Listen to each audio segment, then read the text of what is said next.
루프 형제님이 기도해 주시겠습니다. म तपाईँको सामु घोडा टेक्छु। देवुल औद्योगिक परिवारको बाँझो खेतहरूमा नाम वा महिमा बिना पसिना बगाउने विदेशी कामदारहरूलाई सम्झाउँदै कृपया तिनीहरूमाथि दया गर्नुहोस् जसले हाम्रा समाजको सबैभन्दा कठिन र निम्न स्थानहरूमा अर्थतन्त्रको सम्भवको रूपमा सेवा गर्दछन्। विगत 14 वर्षदेखि देवुल औद्योगिक परिसरको कन्टेनर घरहरू पार गर्दै सुसमाचारको बिउ छर्ने अनुमति दिनुभएको अनुग्रहको लागि म तपाईँलाई धन्यवाद दिन्छु। ख्रिस्टको प्रेम बढ्न मैले व्यक्तिगत रूपमा 13 कार्यस्थलहरूको भ्रमण गरेको छु। म स्वीकार गर्दछु कि हामीमाझ अझै पनि अनगिन्ती आत्माहरू छन् जसले परमप्रभु चिन्दैनन्। कृपया कोरियाली चर्च र यसका विश्वासीहरूको शाखा खोल्नुहोस्।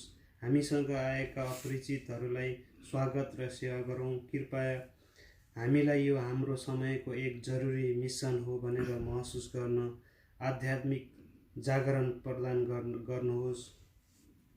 प्रभु जसले भाषाको अनवरतहरू तोड्नुहुन्छ र हाम्रा सीमाहरू विस्तार गर्नुहुन्छ, देवुल औद्योगिक परिवारको साँघुरो बाटो सुरु भएको श्रमलाई अब युट्युबको महासागर पार गर्न र विश्वभरका 50 देशहरूमा आत्माहरूसम्म पुग्न अनुमति दिनुभएकोमा म तपाईँको प्रशंसा गर्दछु। म तपाईँको हातमा 20 राष्ट्रहरूको भाषाहरूमा तपाईँको वचन अनुवाद प्रस्तुत गर्ने पवित्र दृष्टिकोण उचाल्दछु। प्रत्येक देशको मातृभाषाहरू जस्तै नेपाली, भियतनामी र अरबी मातृभाषाहरूमा घोषणा गरिएको सन्देश आत्माहरूको लागि जीवनको रोटी बनोस्। कृपया अनुवाद प्रक्रियाको प्रत्येक चरण तपाईँको बुद्धि थप्नुहोस्। विदेशी र अपरिचितहरूलाई दिइने रोटी केवल खानाभन्दा पनि बाहिर प्रभुको न्यानो मासु र प्रेमको रूपमा अनुभव होस्। बौद्ध, हिन्दू धर्म र इस्लामको किल्ला पछाडि लुकेका आत्माहरूले इसाईहरूको इमान्दारको सेवाको अगाडि आफ्नो हृदयको ढोका खोलुन्। मुक्तिको काम जसमा तिनीहरूले सुसमाचार स्वीकार गर्दछन् र नयाँ जीवन प्राप्त गर्दछन् हरेक दिन हुन सकुन्।